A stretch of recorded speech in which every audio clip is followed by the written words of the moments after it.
I'm not sure if you ever had the chance to go to Spain, and if you have, I don't know if you ever noticed this, but it's one of the things that shocks the tourists the most in terms of how we eat in a restaurant or bar when with friends or with the family. I'm referring to the food sharing.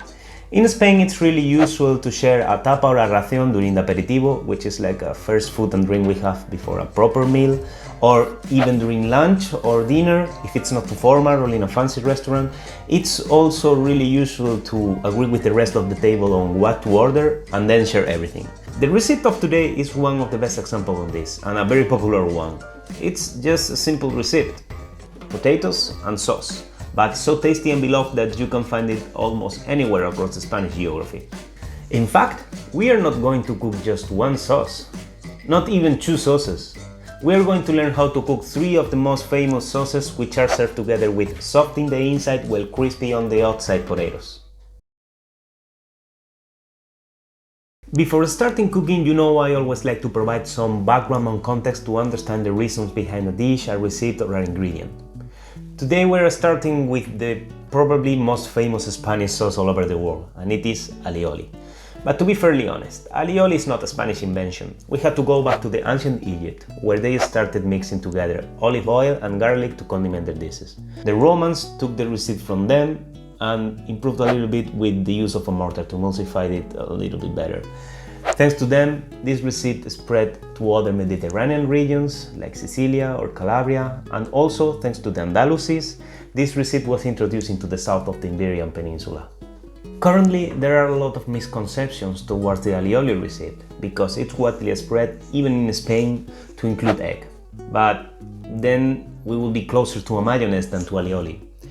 The egg, yes, it helps a lot to emulsify the ingredients together, because otherwise it requires too much effort to smash the garlic, and also it requires much more time because you have to add the olive oil little by little to make it a dense sauce and properly emulsify it.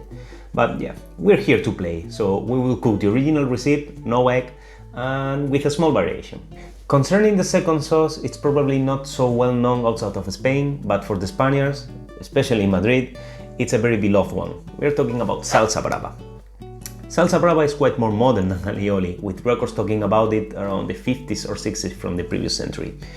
The term brava is usually attributed to two already closed bars from Madrid, Casa Perico and La Casona. There is another point of friction in terms of the original recipe, with people maintaining that the sauce must be cooked with tomato, while others claim that no, impossible, the usual red color is due to the paprika. To be honest, and in my humble opinion, when we are talking about cooking, we are talking about freedom and using the resources you have at your disposal. We don't need to be so rigid.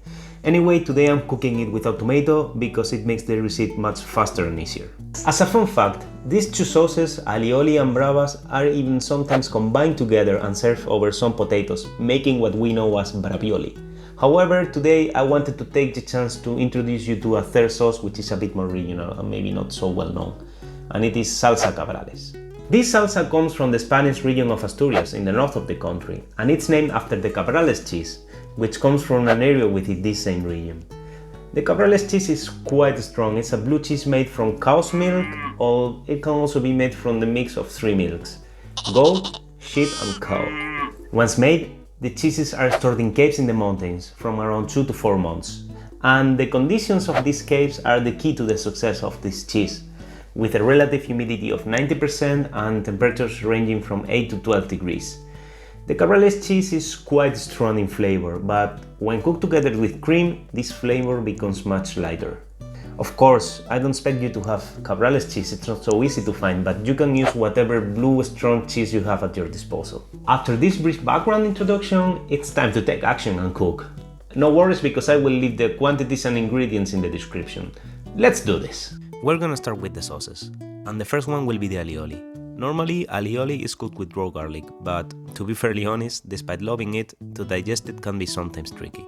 That is why, for this recipe, I decided to make it with roasted garlic. By roasting it, we will caramelize it while lightening the intensity. Carefully cut a couple of garlics in 2 halves. You don't have to peel them.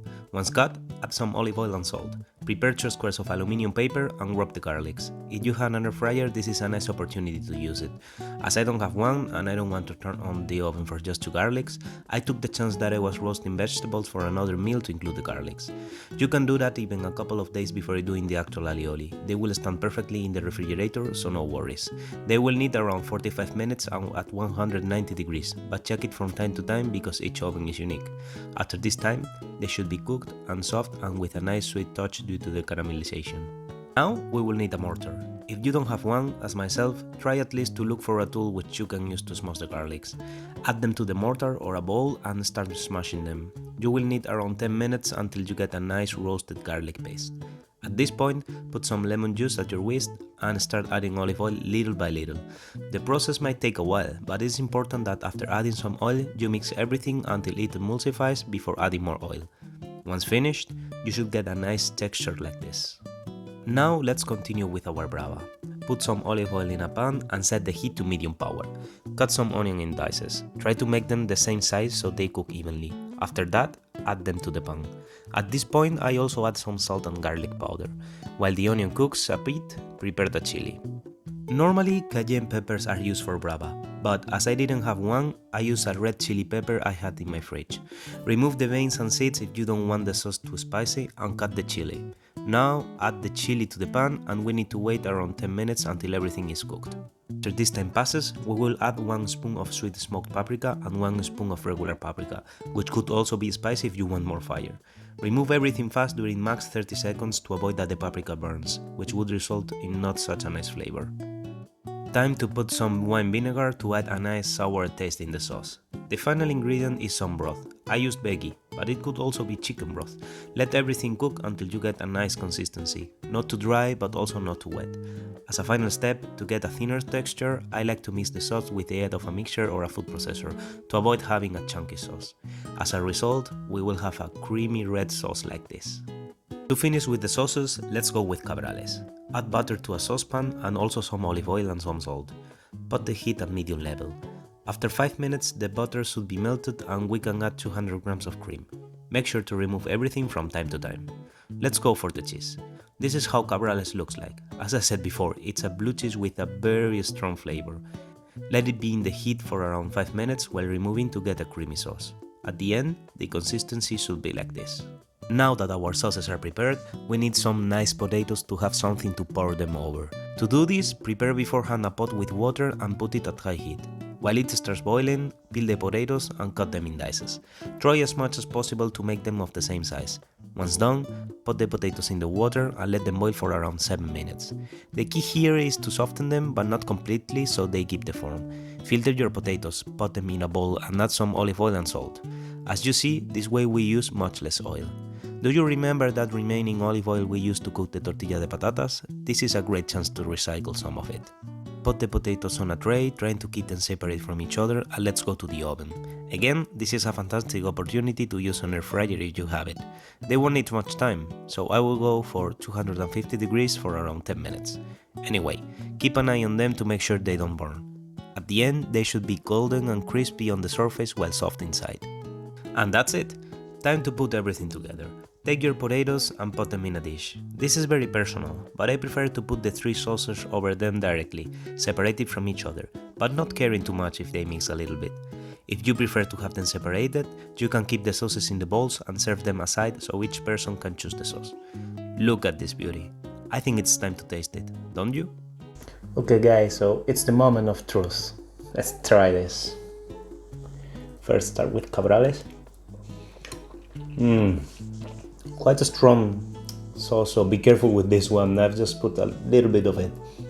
Let's see about Brava.